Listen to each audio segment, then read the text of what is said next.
వీడియోల కోసం మా అమరావతి గళం ఛానల్ని సబ్స్క్రైబ్ చేసుకొని బెల్ ఐకాన్ నొక్కండి. మాచర్లలో పోలింగ్ రోజు సిగ్గు లేకుండా ఓటర్ల ఎదుటే ఈవీఎం ధ్వంసం చేసిన నువ్వు ఒక ఎమ్మెల్యేవా లేదా గుండావా అంటూ ఎన్నాళ్ళు మీ అరాచకాలు మీ అన్యాయాలు సాగాలనుకున్నారో వాటన్నిటికీ రోజులు దగ్గర పడ్డాయని టీడీపీ మహిళా నేత గాయత్రి ఆరోపించారు.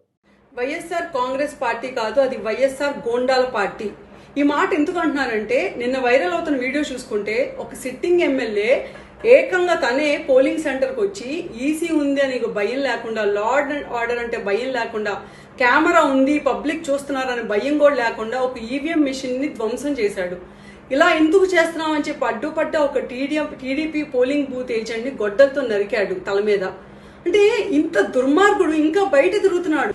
ఏముంది, టీడీపీ వాళ్ళు రిగ్గింగ్ చేస్తున్నారని నాకు అనుమానం వచ్చింది, అందుకే నేను వెళ్ళి ఈవీఎం ని ధ్వంసం చేశాను అంట. ఎరా సిగ్గుందా నీకంటే? ఎలాగో బుర్ర లేదు, చూసే జనాలకు కూడా బుర్ర లేదు అనుకుంటున్నారా? నువ్వు ఈవీఎం ధ్వంసం చేయటం ఆ కెమెరాలో రికార్డ్ అయితే, అలాగే టీడీపీ రిగ్గింగ్ చేస్తానే కూడా విజువల్స్ కూడా రికార్డ్ అవుతాయిగా.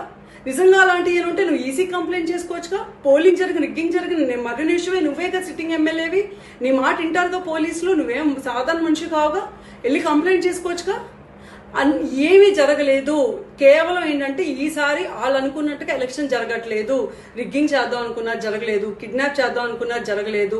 అయితే జనాల్ని ఇబ్బంది పెట్టారు, ప్రజల్ని భయపెట్టి భయభ్రాంతులు గురి చేసి వాళ్ళు బయటకు వచ్చి పోలింగ్ చేయకుండా ఉండాలనుకున్నారు. కానీ రికార్డ్ స్థాయిలో పోలింగ్ జరిగింది. సో అంటే ఏంటి, వైసీపీ ఓడిపోతుంది. స్వచ్ఛందంగా పోలింగ్ జరిగిందంటేనే వైసీపీ ఓడిపోతుంది. సో ఈ ఓటమిని ఓర్చుకోలేక, ఆ పీపుల్ పల్స్ ఎవరైతే ఉన్నారో ఓటర్స్ పల్స్ తెలుసుకొని భరించలేక ఉక్రోషంతో వచ్చి నేను ఈవీఎం పగలగొట్టని చెప్పుకోరా సన్నాసి. ఇదేమన్నా 2019 ఎలక్షన్ అనుకుంటున్నావా? గొడ్డలతో లోపల బాబాయిని చంపేసి బయటకు వచ్చి గుండిపోటు, లేకపోతే చంద్రబాబు నాయుడు చంపారని ఇంకేదో అబద్ధాలు చెప్తే జనాలు నమ్మటానికి సిగ్గు సర్వండాలి. ఈ రోజు దాకా నువ్వు దొరకకుండా బయట తిరుగుతున్నావు అంటే నేను ఎవరు తప్పించాడు? ఈ రోజు కూడా మీది కాదు గవర్నమెంట్ అని తెలిసి కూడా నువ్వు బయట స్వేచ్ఛగా తిరగగలుగుతున్నావు. నీలాంటి వాడు తిరుగుతున్నాడు అంటేనే మాకు భయం వేస్తుంది పబ్లిక్ కి. ఎలా ఉంది ఇక్కడ లా అండ్ ఆర్డర్? ఈయనకి ఎవరు హెల్ప్ చేస్తున్నారు? ఏ సిస్టమ్ హెల్ప్ చేస్తుంది? లండన్ లో ఉన్న మీ బాస్ హెల్ప్ చేస్తున్నాడా, లేకపోతే ఇక్కడ ఎవరైనా ఉన్నా నీకు లోకల్ సిఎస్ కానీ ఎవరైనా హెల్ప్ చేస్తున్నారా? మాకు భయం వేస్తుంది ఇవన్నీ చూస్తుంటే.